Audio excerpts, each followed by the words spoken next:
All right, if we haven't met, I'm Chad Beatty. I'm a professor in the Mechanical Engineering Department here at UT, obviously. I am also the co-director for Diversity, Equity, and Inclusion. And so that job is one that I took over about a year ago.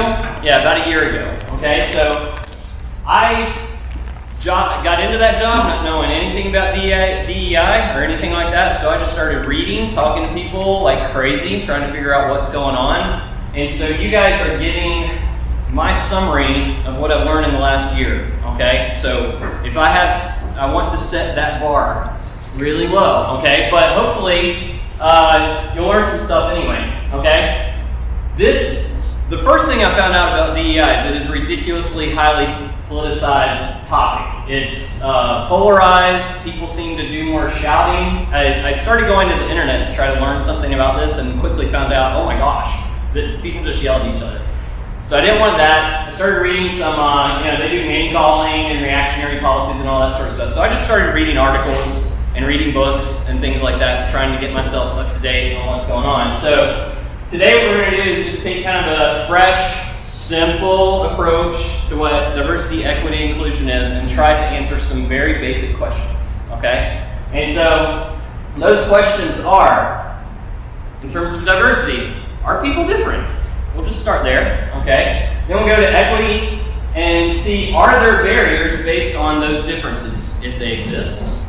Then inclusion, how should we treat people with differences? So at the very basic sense, that's what I consider those three to be: diversity, equity, and inclusion. And we'll kind of walk through those as we get. All right, so that's the outline. First of all, what is diversity? And just to double check, 4:15 is the time that I need to let them go. All right, okay. I'm sure you guys would be okay if we do earlier, but that's my style. All right, so what is diversity? Anybody got a clue of one-word definition for diversity other than diversity? Come on, you guys know this. Differences? Thank you. Differences. Somebody's going to play ball. Okay, at the most basic level, diversity is differences. Okay? Now, those differences can be a lot of things. They can be race, religion, national origin, sex, gender, orientation, age, all that sort of stuff. That's the sort of stuff that you see a lot of times out there in the popular press and things like that, in policies. But that's not what all that diversity is. It could also be height, weight, eye color, attractiveness, thinking style, political views, hometown. The list goes on and on and on and on and on. Okay? It's all just about the differences. That's what diversity is.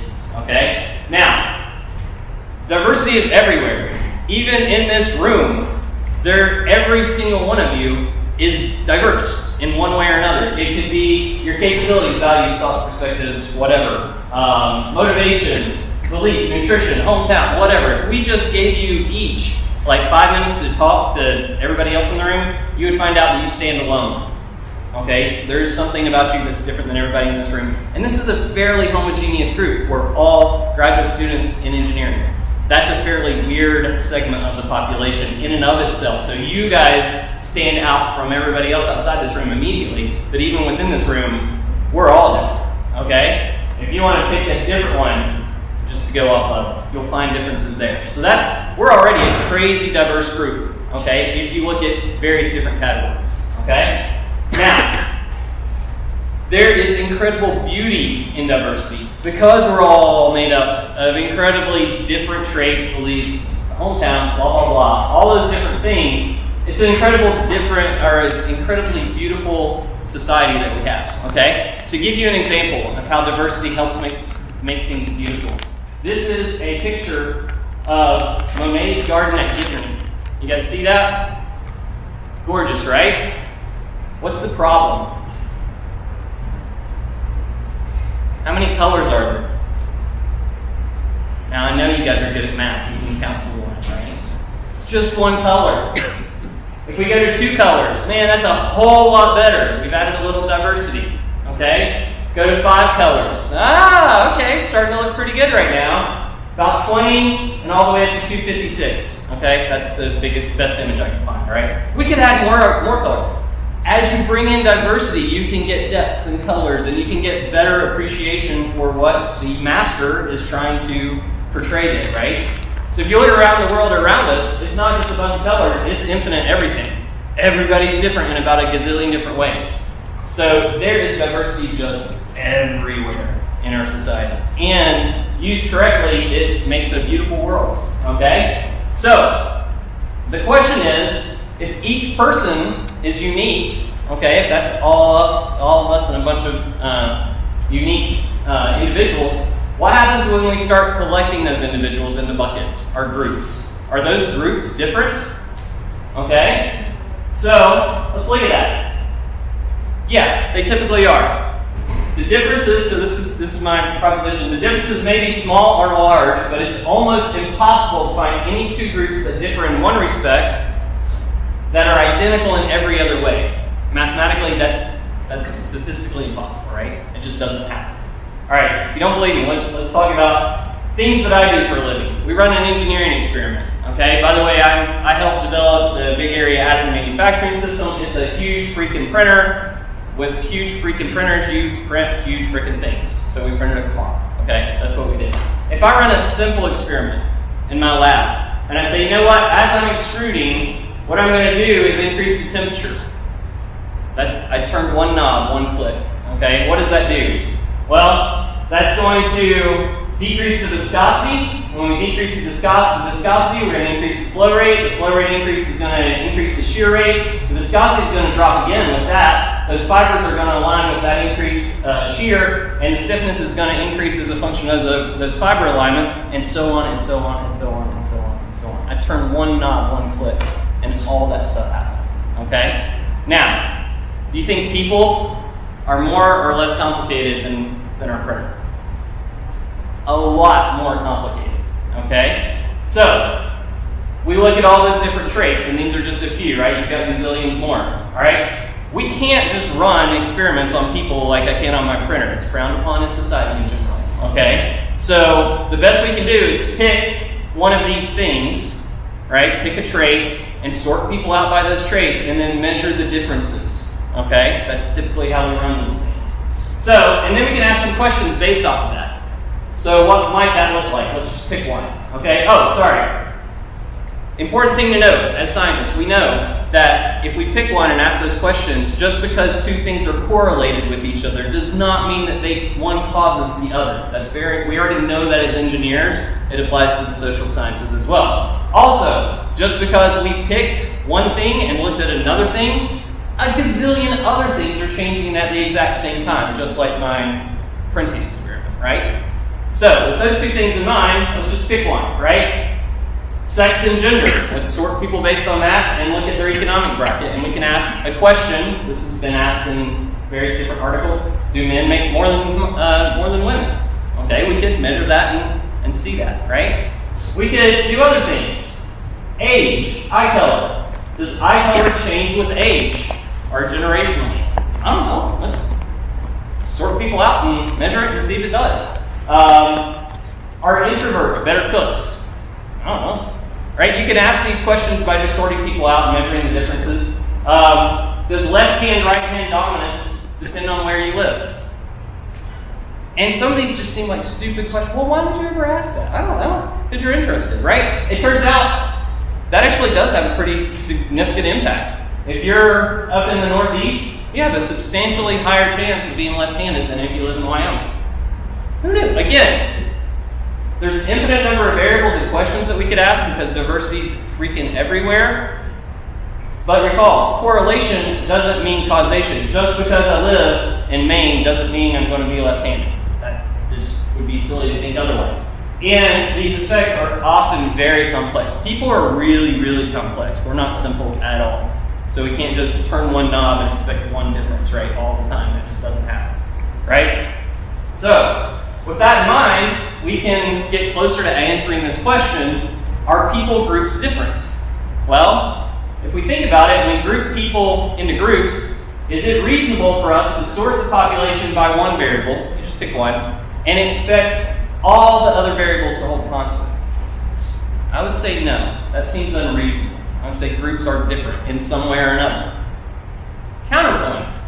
Is it reasonable to sort the population by one variable and expect no other variables to hold constant? In other words, things keep moving all over the place. I would say that's unreasonable too. The corollary to that is a difference in the group may not provide the type of diversity you're after. If you're after a certain type of diversity, you can't just sort people into groups and expect to get that type of diversity because it may not be there. You have to, as scientists, we measure it. You have to measure it and see what's there, right? See what the differences are, okay? So how do we measure things? Well, there's a couple different ways. One of them is measuring discrete outcomes.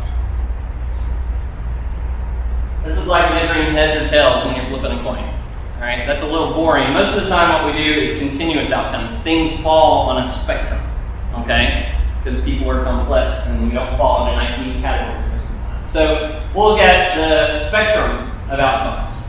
One that's fairly common is IQ scores. You guys, all smart people, you know about this, right? The average IQ, by definition, is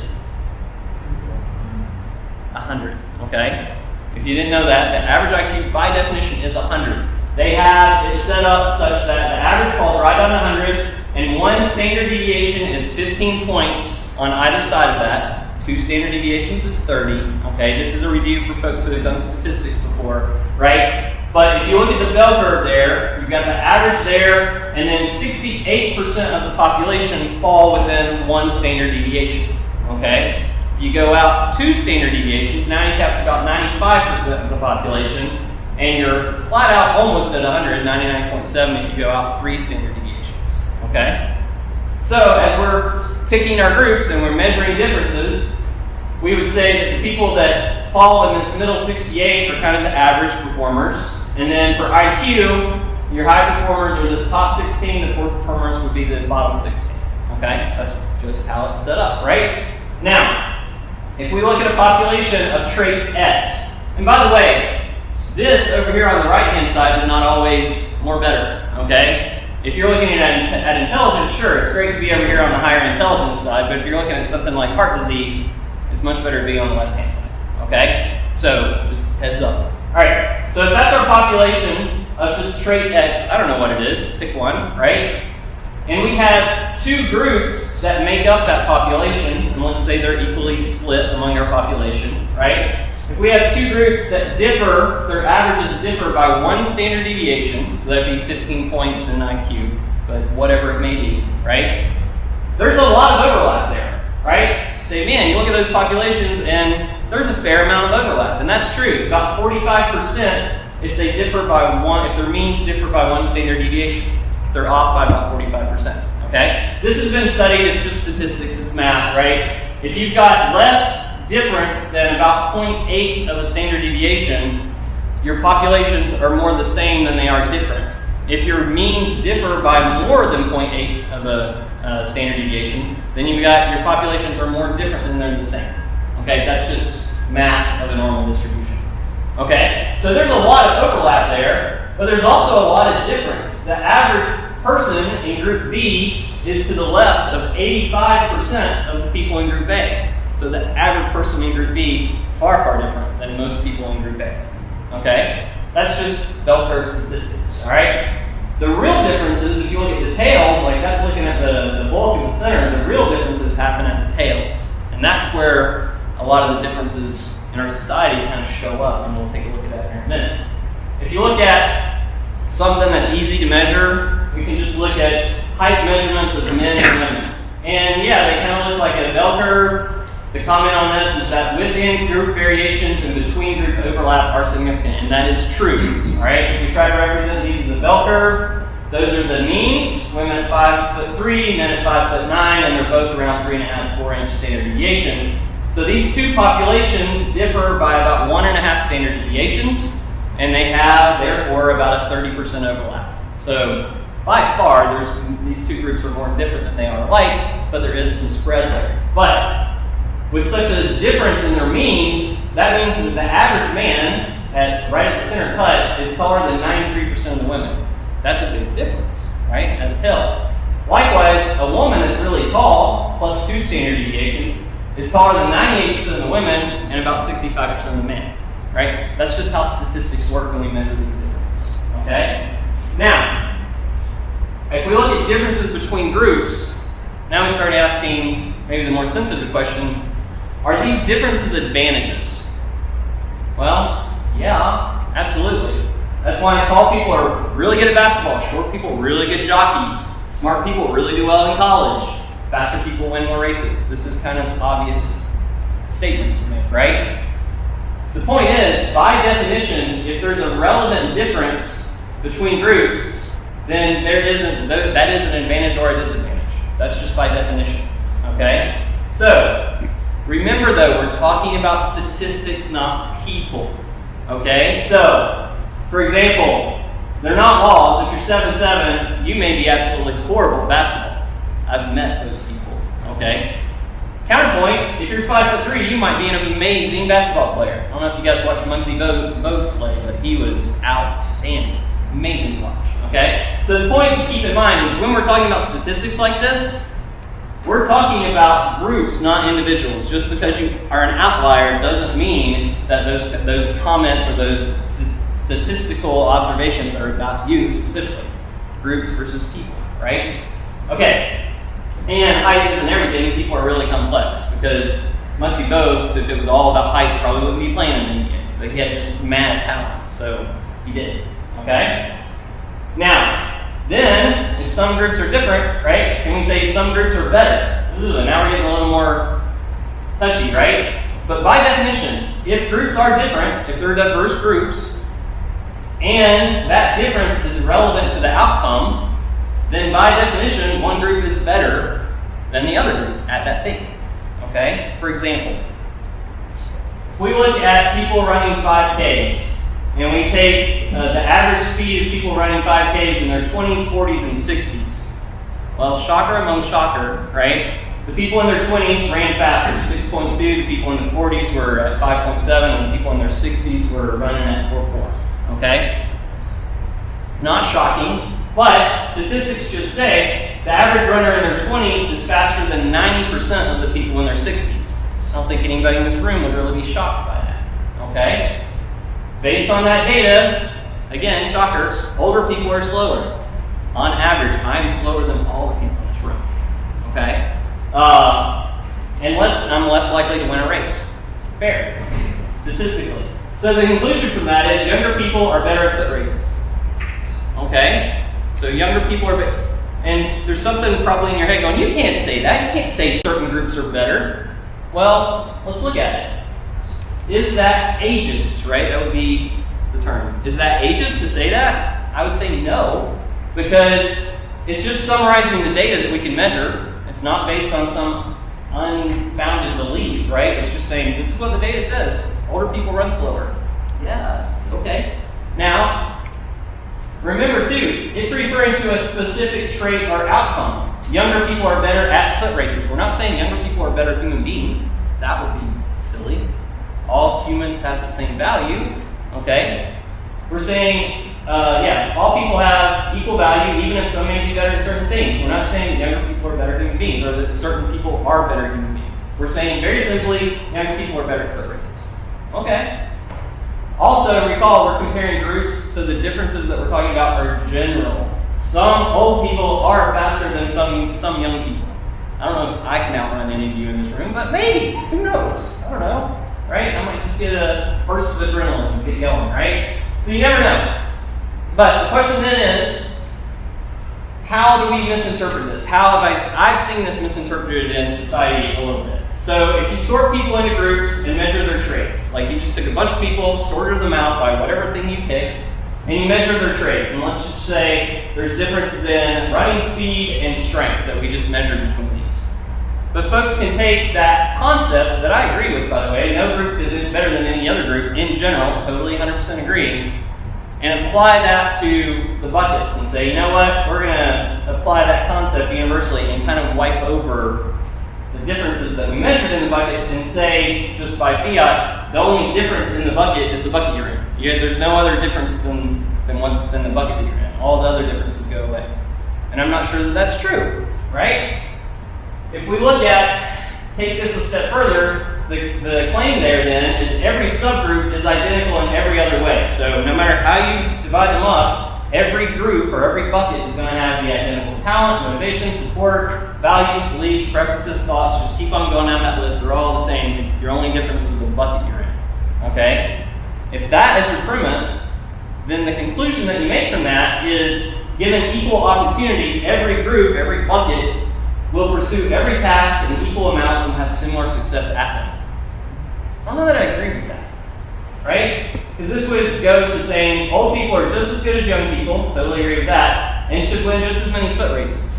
None of the data shows that out. And this line of thinking, and this is where I've seen it get misinterpreted time and again, is that ignoring these differences, those other differences, is actually counter to diversity, because you're not appreciating the value that those different groups bring, right? So for the young people, we'd be like, all right, we're going to give an award for first place for whoever was fastest, right? But we're also going to give an award for longevity. Like this person just finished their 500th mile or whatever. That's awesome. It's hard for a young person to win that one because they haven't been around long enough. But we can appreciate those different levels of diversity.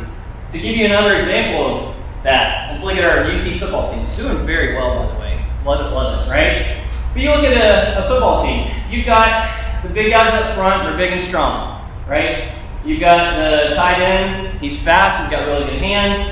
The tailback, very quick, very tough. Quarterback, typically, he's got a really good arm and he's smart, okay? These different levels of diversity that we're appreciating and putting on the field at the same time and working together, when I look at that, and I know my wife gives me grief for this, but when I look at a good football play happen, I see art. I see this happening. I'm just like, oh, it's so beautiful. Look at how everybody worked together. It just gives me chill bumps. And she laughs at me and goes like, you're crazy. What are you talking about? But that's what I see because of the diversity that's expertly on display on the field. I love that. Okay, so summing up diversity. Everybody's different, and groups are also usually different as well because people are really freaking complex. Those differences may have advantages or disadvantages in certain environments. And although this may mean that a group performs better or worse on average, again, we're talking about groups, that does not mean that people in a group are better or worse people. Everybody's equal. It does also not mean that every person in that group performs like the group, because statistics define or describe groups, they do not describe individuals. Okay?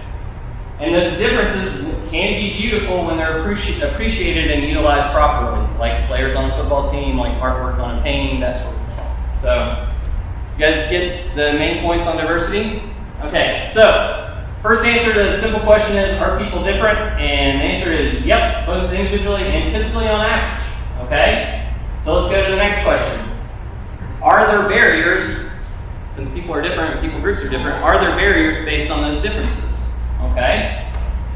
So when we get into equity, we define equity, this is a couple of definitions I found. The quality of being fair and impartial. So we need to be fair. Cool. The removal of systemic barriers and biases, enabling all individuals to have equal opportunity to access and benefit from a program. Okay. Got to get rid of unfair barriers to provide equal opportunity. And that's how I kind of simplified it. Removing unfair barriers to provide equal opportunity. So, how do we identify a barrier? This may be a question we'd ask. And then, once we have found it, how do we decide whether that's fair or unfair? That seems to be the two big questions of equity, right? So let's look at it. What's a barrier? Well, simply put, it's something that limits access. It's a barrier. Okay, we're all familiar with different barriers. Physical barriers, like over this bridge, that guardrail is going to limit your car's access to the creek. Okay? Bars on a cell is going to limit the criminal's access to society. Those are barriers, physical barriers. We're totally used to those. There are institutional barriers. So, for example, all of y'all had to score really well to get into college. That would be an institutional barrier. Also, if you're going for financial aid, there's a barrier to that too. You can't make more than a certain amount or else you're ineligible for financial aid. Okay, those would be institutional barriers. Alright? More softer barriers are social barriers that we usually consider to be stereotypes. And those are things such as this, women are in the kitchen, men are mechanics, and then all sorts of Hollywood stereotypes that get thrown on top of this as well. Okay? Those are a little more softer, right? But let's look at that. after looking at those barriers, are all barriers bad? Just because it's a barrier doesn't need to go away. Okay? Should we primarily accept smarter students into UT? Yeah, I would say so. Let's let the smart kids in, right?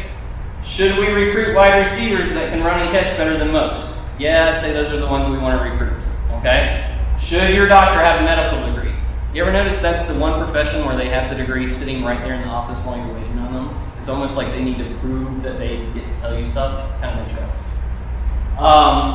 Should your medicine bottle have in what it actually says? Man, I really hope so, right? Should felons own guns? I'd really rather not, right? So there are some barriers that are good and necessary. So just because it's a barrier doesn't mean it necessarily needs to be gotten rid of. So we need to add, some barriers, though, are clearly wrong and unfair. Like segregation and Jim Crow laws in the 1960s. Clearly bad. Needed to go away. Absolutely. Right? So there's good ones and bad ones. So which ones do we keep versus eliminate? Fair question. I would say the criteria that are fair and relevant, we keep. Right? Those might be things like, hey, you know what? That's a dangerous dude. We should probably keep him locked up. Thumbs up on that one. Poorer families probably need more financial aid. I'm okay with that one. Let's give the financial aid to the people that need it. So that's a physical and institutional barrier. Those are good. I'm cool with those. However, if the criteria is unfair or irrelevant, that's where it needs to go away.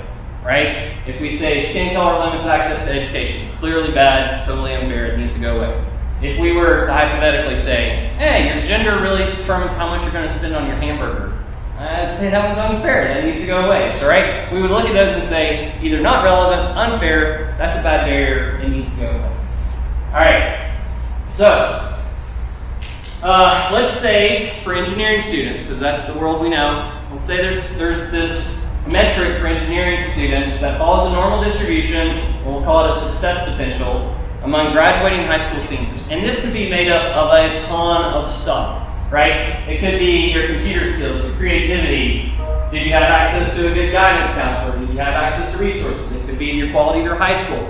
There's a bunch of stuff that could go into this hypothetical engineering success criteria, right? And remember, all of these are on normal distributions probably of their own. They're on a spectrum. They're not just here or there, right?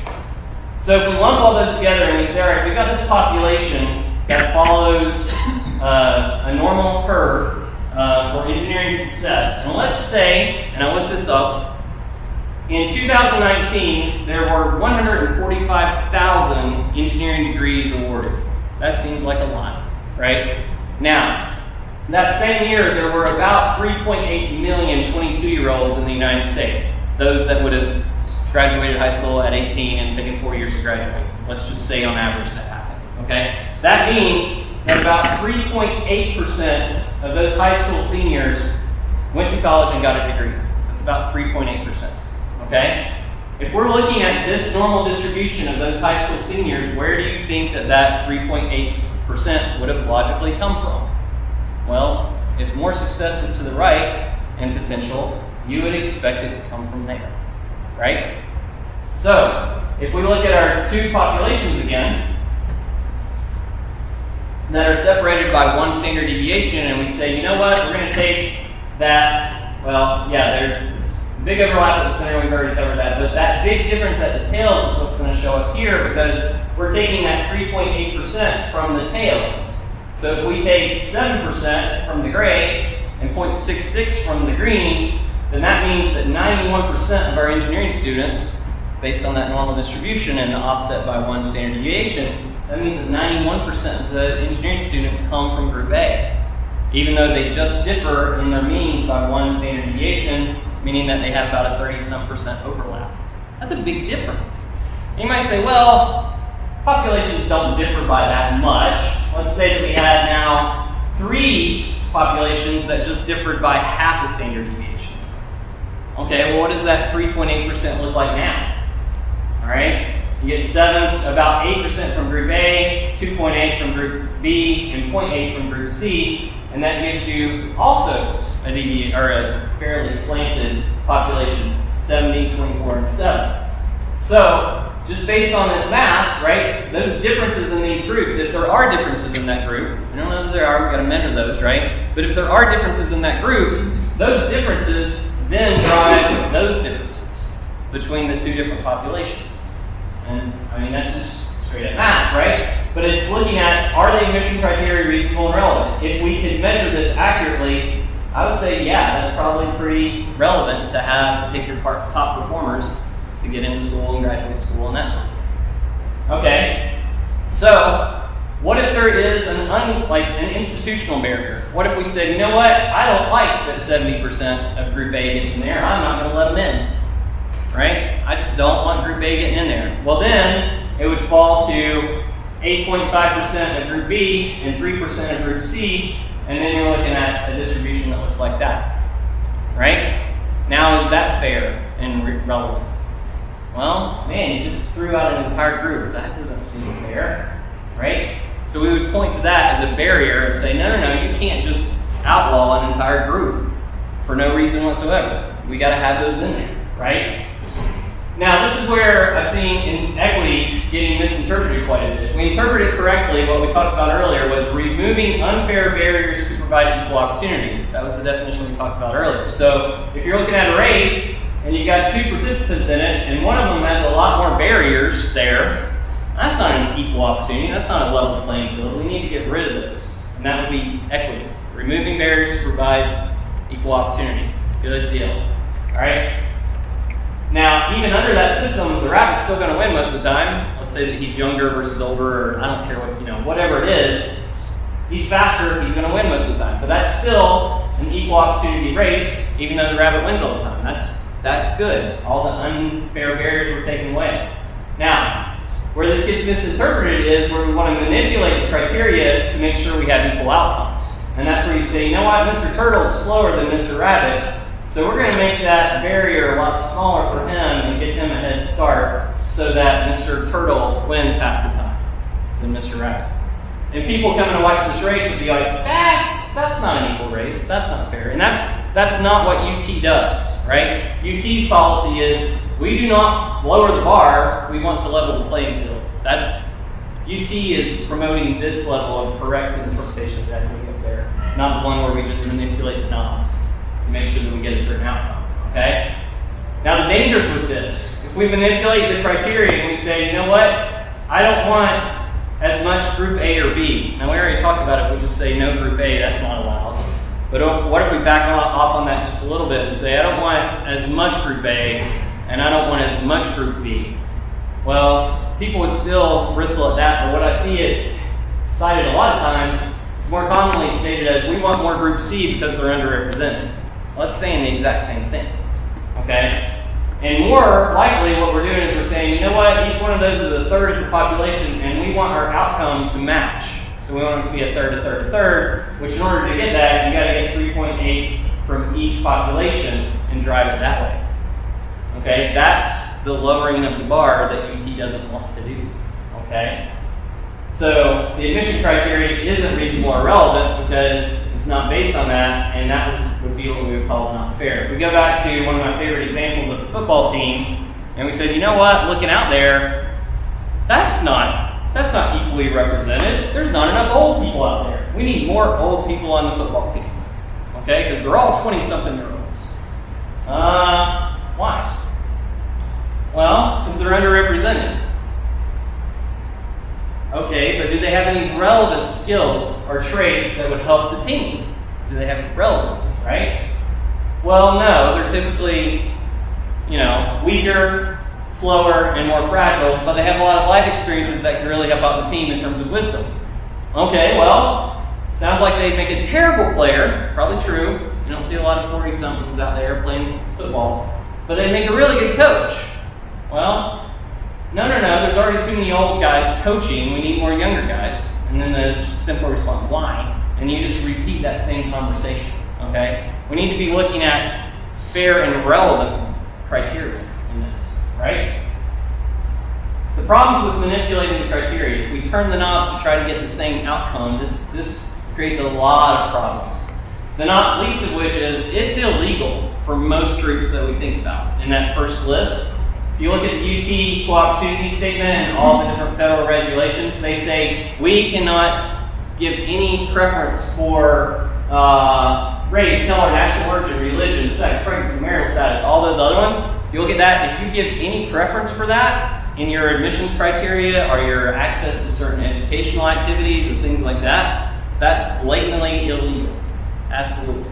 Okay? You can't say, we're hiring and we're going to give a preference for some subgroup that's in that list. You just can't do it. It's illegal unless that subgroup is relevant.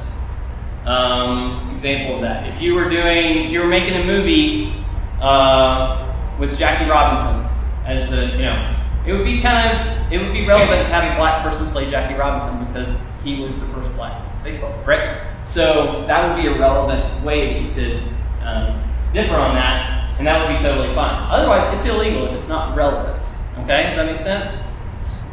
The other case is, by lowering that bar and saying we're only going to pick a certain amount from each group, you're losing your talent. That's about 8% of the population that's totally ignored by doing that. So that's no good from a societal perspective. Psychologically, if you have 3 different groups and they perform like that, and all of a sudden your new boss comes from a certain subgroup, this causes a lot of distrust in the group because people of all different groups, and I've heard these conversations, did they just get promoted because they're of a certain subgroup? Well, that's horrible for team dynamics and leadership. Not only that, but the new boss is sitting there going, did I get promoted just because I'm a certain subgroup? Right? And I've actually heard really qualified people make that exact comment to me in the last 3 weeks that are at super high levels. And they're like, man, I hope I'm not here just because I'm of a certain subgroup.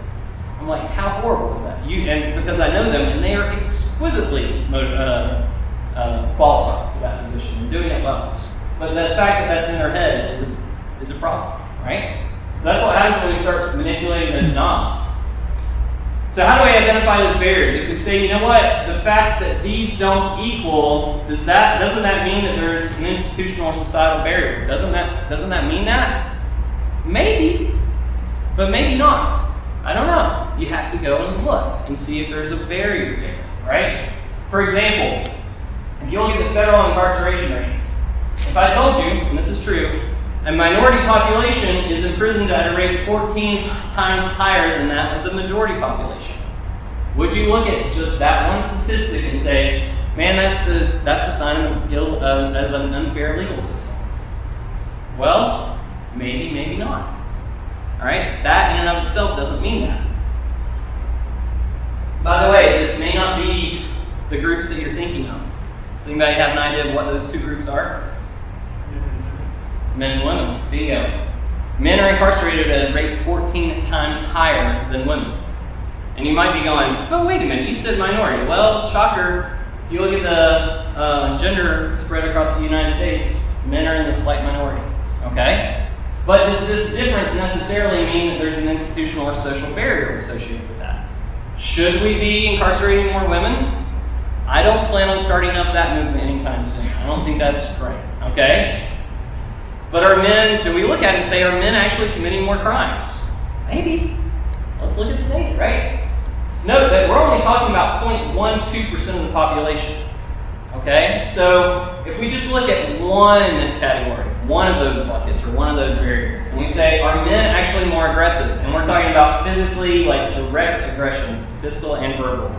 Well, I can't pronounce that name, but somebody studied this back in 2015 and found, yep, they really are. By almost a full standard deviation, women are much more non-aggressive than men show much more aggression. And if we play that same statistical look and look at just the 0.12% in the tail, based on that, if we just base that on aggressive versus non-aggressive, a big difference in prison population is not shocking at all.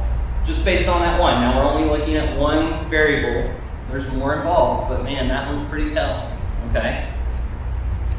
If we look at other differences in people's groups, right? If we say, you know what, men and women are different on aggression, are they different between an interest in people versus things? And you may have an idea of how this would already come out just based on stereotypes, but they measured the data and almost by a full standard deviation, men are, in general, more interested in things, and women, in general, are more interested in people. Okay? Just knowing that, and you can't make broad assumptions based on that, but just knowing that, is it really surprising that 90% roughly of men are engineers, or engineers are men, and about 90% of nurses are women? Maybe just based on that maybe isn't terribly surprising. And maybe you say, well, you can't just say because women aren't interested in things that they're not going to be engineers. Well, Sue actually asked them, are you interested in being an engineer? And the spread actually got higher. It was more than a standard deviation, where women said no and men said yes. So if you look at that top 3.8% of that, the disparity is 94% to 6%, is what we did just from that. Who wants to be an engineer? If you raise your hand and say, whoever wants to be an engineer, you get to be an engineer. Just based on that, it would be a split of 94% in a population that's split 51-49. Well, if you actually look at the statistics of the actual engineering workforce, women make up about 14%. So, is there a barrier there that is 51% of the population and only 14% of the workforce, or is there a barrier there that more men want to be engineers but aren't? So, the differences are a good place to look for barriers. The differences don't necessarily mean that there is a barrier. That's unfair, is kind of my point. Okay, but you may say, you know what, though, aren't these differences between men and women just socially programmed in, right, over years and generations?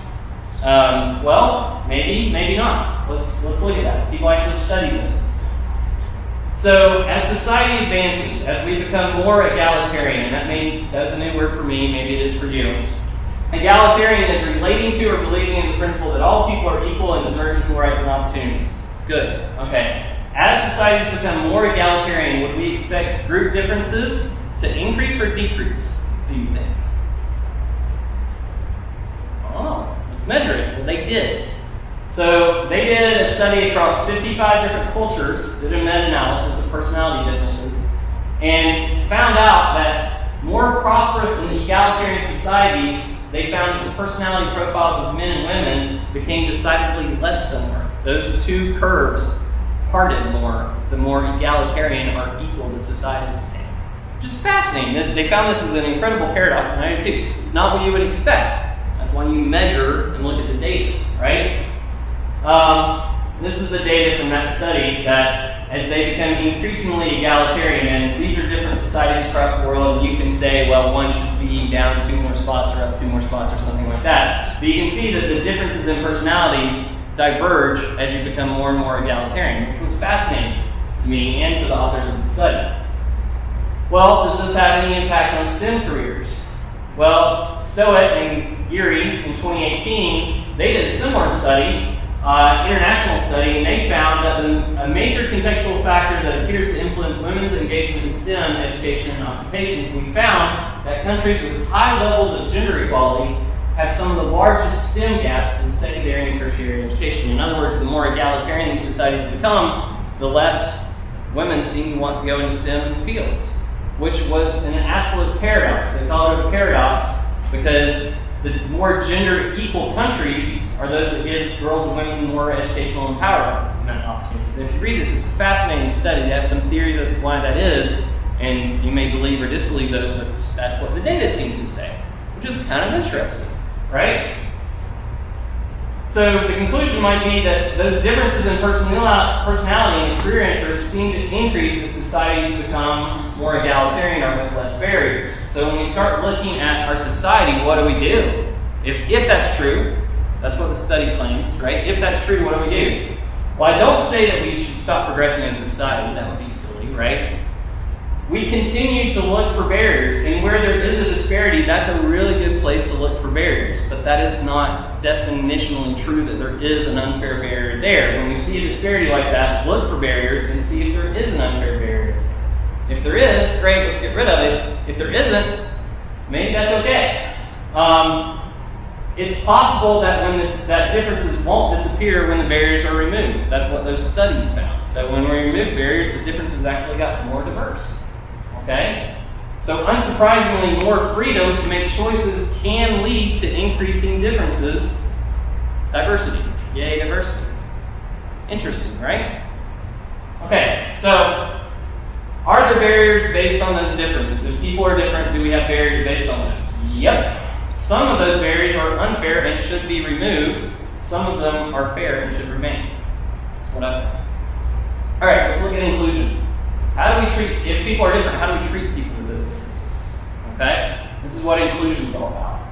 How do we treat people that we view as different? So inclusion is the action or state of including or being included in a group or structure, an aura of our environment, letting people in and making them feel welcome, not ostracizing or outgrouping someone on the basis of their diversity status. Okay? So that's inclusion.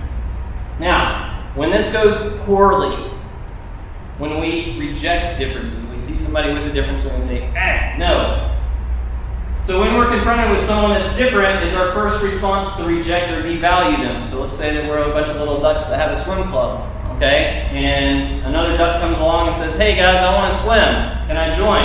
And we say, no, your kind's not welcome here, get lost. And the poor little duck drops off the face there. Okay, that's totally wrong. That is not inclusive. That's absolutely bad. That's usually termed as some sort of ism, right? Various different isms that are out there, okay? Everybody agrees that's bad, it should be stopped. Now, when we're doing it well, we're going to recognize the difference. We're not going to pretend it's not there. When we recognize that everybody's bringing something unique to the table, they have unique perspectives and talents that everybody can benefit from. So little ducky swims up, says, I want to swim, can I join? And they say, man, welcome to our club. Where's your favorite spot to swim? Guy comes in, y'all are awesome. I like to swim over by that rock. Great, let's go give it a try. Happy, everything's working together. Everybody's making each other better through their differences. Awesome. Okay, that's how it's supposed to be. Now, when we assume differences, we don't even see differences. We just assume differences are coming, right? We say, look, here comes an old duck. We know that old ducks can't swim fast. So when the duck walks up and says, hey guys, I want to swim, they say, nope, you're not a very good swimmer without even seeing them swim, right? That's what we would call a bias, right? And that's bad. Well, bias or stereotype. And we tend to think, well, that's bad. Okay? Maybe not. Are you biased? Are you biased? Let me just tell you, you're biased. Okay? Everybody's biased in one way or another. Now, it's part of learning and coping in a very complex world. Humans are complex. The world's complex. We are not that smart. We got to kind of simplify things, right? We're always making snap judgments based on biases. That's how we get by in this world. Okay? Now, for instance, which street would you feel safer walking down of those two streets? Everybody's looking at the bottom one, right? I mean, because it's lit, there are people around, right? It's a little cleaner. As one of my kids said, Batman's parents got killed on that street, right? It looks dangerous. It just looks dangerous, right? There's nothing inherently more dangerous about dark versus light. Bad things happen at night. That's just the way we've been brought up. We just naturally think that. And statistics prove that out, right? So it's not an unfounded belief. But it is a bias that helps us get by. That's not the only bias that we have that helps us get by. As a kid growing up, and this cartoon looks more like me than I care to admit as a kid, but anyway, as kids are growing up, right, we learn through our experiences. We now make snap judgments every day. All of you came into this room, sat in that chair, didn't give it a thought as to whether it would collapse on you. Because you've been biased. You've built up data upon data upon data that every time you come in this room and sit in a chair, it holds you up. So you didn't even give it a thought when you sat down. And that's fine, because if you went through your life evaluating everything to that degree, you wouldn't make it out of your bedroom. Like, you'd just be stuck there because you're just trying to process everything. So that's what we do as humans. We can look at a bridge like that and make a very snap judgment as we're riding our bike or our skateboard or walking. Hey, it's a sturdy bridge. I think I'll go over it, right? Nobody gave it a thought when you walk across a ped walkway like the bridge, right? It's sturdy. It's held me up every day so far. I'm not even going to give it a second thought. I'm just walking down that bridge. That's good. That's fine. That's how we proceed through society. You look at an old rickety one, you go, that's weak. I want to be a little more careful as I'm venturing out on this bridge, all right? Totally stereotypes, totally biases. And they're helpful, right? With people, it gets a little more funky, okay? This is not a good representation of a teacher I had in elementary school, but let's just say it is, okay? Teacher I had in elementary school, she was pretty smart. she was also pretty mean. Okay, so I put her in those two categories, right? In my folder, my file system, right? Well, there was a bully that picked on me a lot. He was also pretty mean in a different sort of way. So he kind of shared that folder with her. He didn't share the smart folder, he was kind of dumb. Okay? Now, it turns out every one of the bullies that I met as I was going through my childhood, they kind of reinforced that. They were all mean, and they weren't that bright. Okay? So that's where I build, and we all do build. We build those stereotypes. And we're like, all right, dumb people, mean people, they kind of tend to go together. Those stereotypes are behaviors and traits that are commonly experienced, and they become generally accepted descriptors of a population. And again, this is of a group, not an individual, right? Can we assume, based on that stereotype, does that mean that all bullies are dumb? No. That would be a very dangerous assumption. There's lots of bullies out there that are very smart and do a lot of damage, okay? So, we need to be aware of our biases. We know that you have them. They're usually based on generalities, but we need to be aware that we have them, and we don't want to be too quick to jump to certain conclusions based on that. A bridge that looks sturdy may not be. A chair that we're thinking of sitting down in may not be, right? Just need to be aware of those. Now, you can't question every single bias and stereotype because eventually you'll just get paralyzed. You can't come in every day and do an engineering analysis of a chair before you sit in it. You just wouldn't get much done in a day, right? So they're very efficient. But sometimes they can create problems, right? Jeff Foxworthy is famous for saying, I used to say that whenever people heard my southern accent, they always wanted to deduct about 100 IQ points. And we've already talked about what 100 IQ points is. That's putting him on the far end of the spectrum, okay? So he kind of made a career out of talking like that, right? But I grew up as self-proclaimed hillbilly, totally hillbilly, 100%, okay? I didn't talk like this when I came out of high school. I've had to learn to talk a little more polished so that people can understand me and they don't immediately deduct 100 IQ points. But I will tell you, that stereotype is wrong because some of the smartest people I've met are hillbillies. And a lot of them didn't even go to college to just bias or to highlight another stereotype that's not always true. Okay? So, what if the differences, when we're talking about inclusion, what if the differences are real and relevant? Okay? Then we get into a little more hazy territory. What if this duck comes up and says, hey guys, I'm pretty slow. It's a real and relevant difference, but I like to swim. Can I join? All right, this is where inclusion gets really interesting, right? I think the guiding principle that I found is be kind and gracious to those that are at a disadvantage. So, sure, take a few laps with a slower swimmer. Invite them in. Make them feel welcome. Take a few laps with them. If your friend that's introvert or extrovert, I forget which one we talked about, if your friend can't cook, be inclusive. Teach them to cook. Eat their bad food and go, right? But be aware that the focus in those instances is changing from the activity, like running a fast race or eating really good food, to now you're investing in that relationship as a friend, right? And we're being kind and gracious to another human being, which is always a really good thing. Okay? So that's kind of the idea of inclusivity. Now, what if it's not just swimming? What if it's thoughts and opinions and facts and morals and things like that? What if we have differences that are real and relevant, and somebody thinks that something's true, and another person thinks that something's false? Now, I already talked about this is a diverse room, right? If you talked and traded ideas about what you think is true, what you think is false, what you think is right, what you think is wrong, I bet we would find a lot of diversity, and we could start all kinds of arguments in this room, okay? But how do we navigate that world where there are differences of opinion, differences of what we think is right, wrong, that sort of thing? How do we go about that in an inclusive way? And it's the same concept. Be kind and gracious to those that you disagree with. Okay? Be willing to exchange ideas with an open mind. Don't just go into this thinking, oh, you look a certain way, you smell a certain way, you talk a certain way, you must be stupid, I'm going to disagree with you. Right out of the gate. Not an inclusive way to go about that. Okay? Be willing to exchange those ideas. Discuss them respectfully. Nothing was ever solved by shouting and name calling. Okay? Not a good idea. Be sensitive and quick to forgive. This is something that I've seen a really big issue with.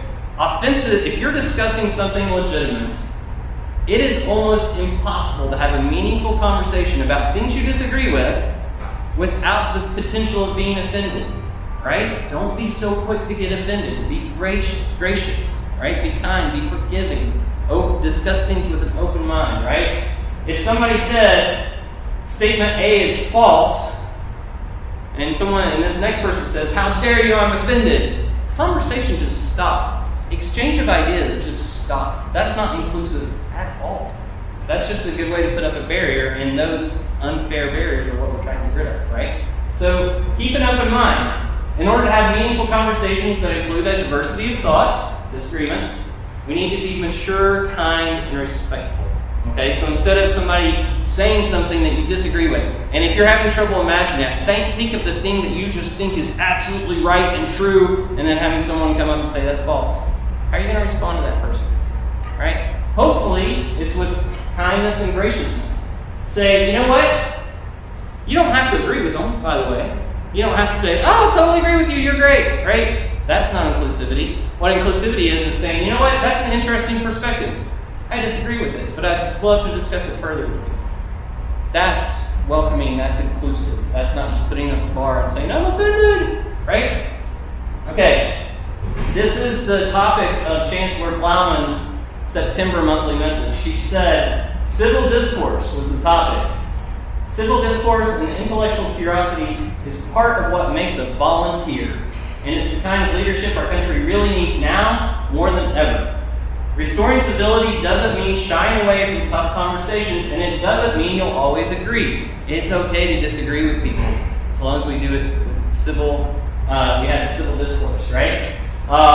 It means approaching these debates head on with humility, curiosity, and a willingness to consider that the other person just might be right.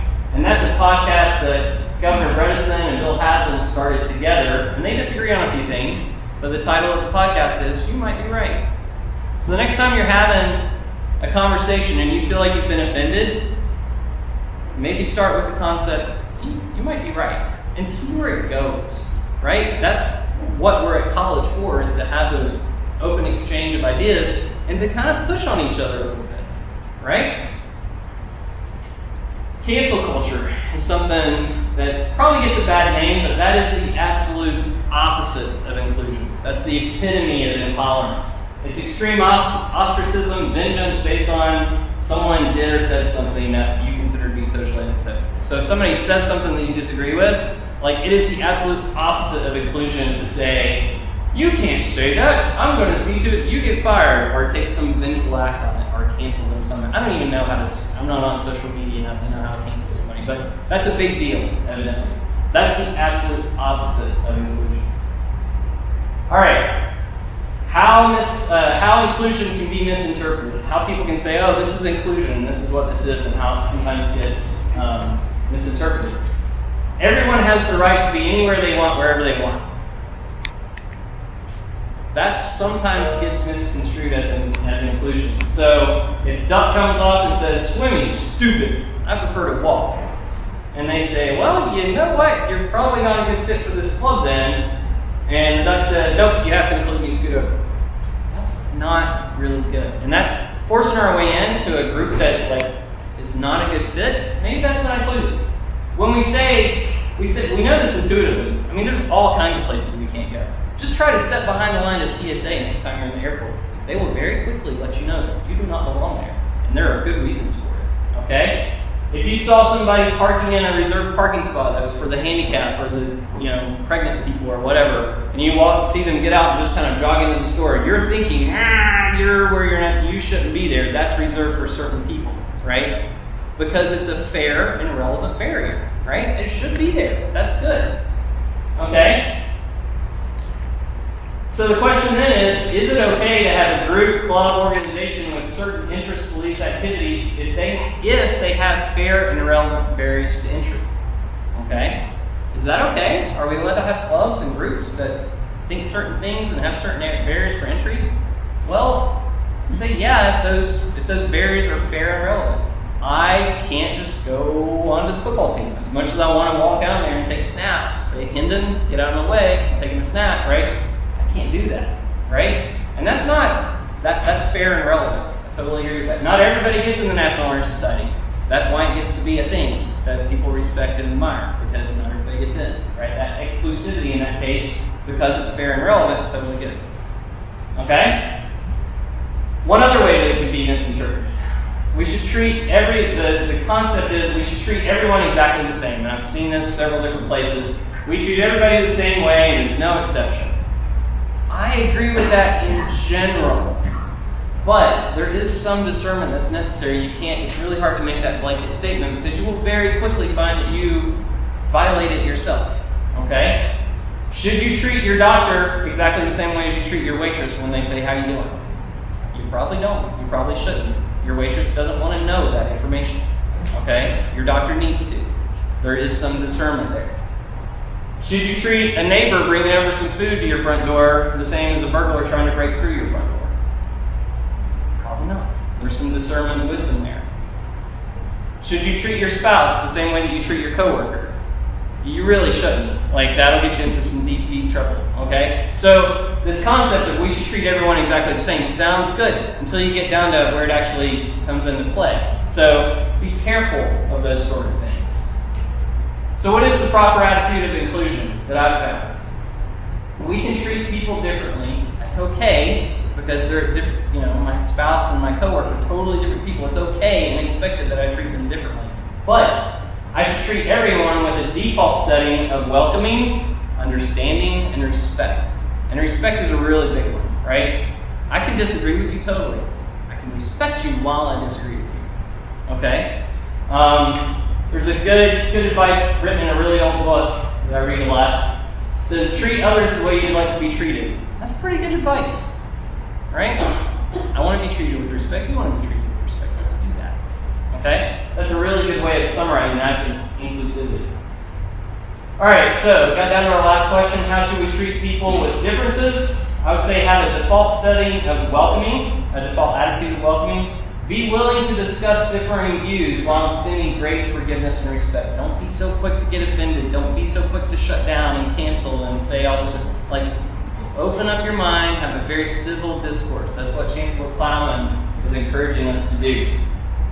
All right, so how do we move forward? Just a couple of simple things. Everybody's different. That's diversity. That's wonderful. Every person is blessed in different ways, so be thankful for what you have. You're different than other people in wonderful, amazing ways. Be thankful for that. You are also different from other people in challenging ways, okay? Everybody's got certain challenges. Every single person in this room has challenges. A lot of them are different, right? So work hard to overcome yours and help others overcome theirs where you can. If you've got the opportunity to take down those barriers where they exist. Second one is realize every person has value, no matter what you've done, where you come from, what you believe, whatever. So we can acknowledge those differences and still move forward with respect, treating others with kindness and graciousness and respect. Okay? Golden rule of truth. Do unto others, right? Okay. I think I got you out of here 8 minutes early, but I got a few time for questions if you have any. So thank you.